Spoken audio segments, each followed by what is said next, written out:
आणि आता उरण हत्याकांड प्रकरणातली मोठी बातमी समोर येते। दाऊद खाननं यशश्री शिंदेला लग्नासाठी तगादा लावलेला होता, मात्र तिने लग्नाला नकार दिल्यानं हत्या केल्याची कबुली दाऊद शेखनं दिलेली आहे। लग्न करून बेंगळुरूमध्ये स्थायिक होण्यासाठी दाऊद यशश्रीच्या मागे लागलेला होता। 25 जुलै रोजी दाऊद यशश्रीला भेटण्यासाठी आला, त्यावेळीही दोघांमध्ये यावरूनच वाद झाला आणि दाऊदनं थेटपणे यशश्रीची हत्या केली।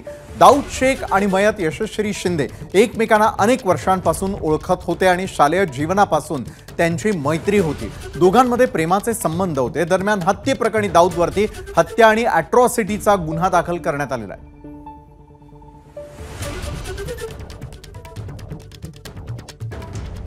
भेटायला ये वगैरे जबरदस्ती करायचं, जर भेटायला गेले नाही तर तुझे फोटो वगैरे आम्ही व्हायरल करू, अशा प्रकारची भाषा त्यावेळेस तो वापरायचा। 24 तारखेला तो त्या मुलीला भेटला आणि तिला परत भेटण्याची किंवा त्याच्यासोबत राहण्याची बद्दल तो बोलत होता।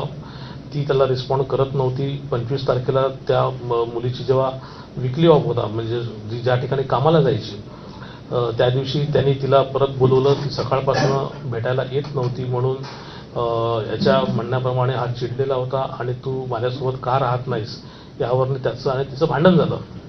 आणि भांडणानंतर त्यांनी जो सोबत ऑलरेडी त्याच्याकडे जो चाकू घेऊन आला होता, एक कोयत्यासारखा किंवा विळ्यासारखा एक जो त्यांनी सांगितलं आहे आम्हाला, त्याप्रमाणे त्यांनी तिच्यावरती वार केले आणि त्याच्यामध्ये तिची डेथ झाली। एबीपी माझा, उघडा डोळे बघा नीट।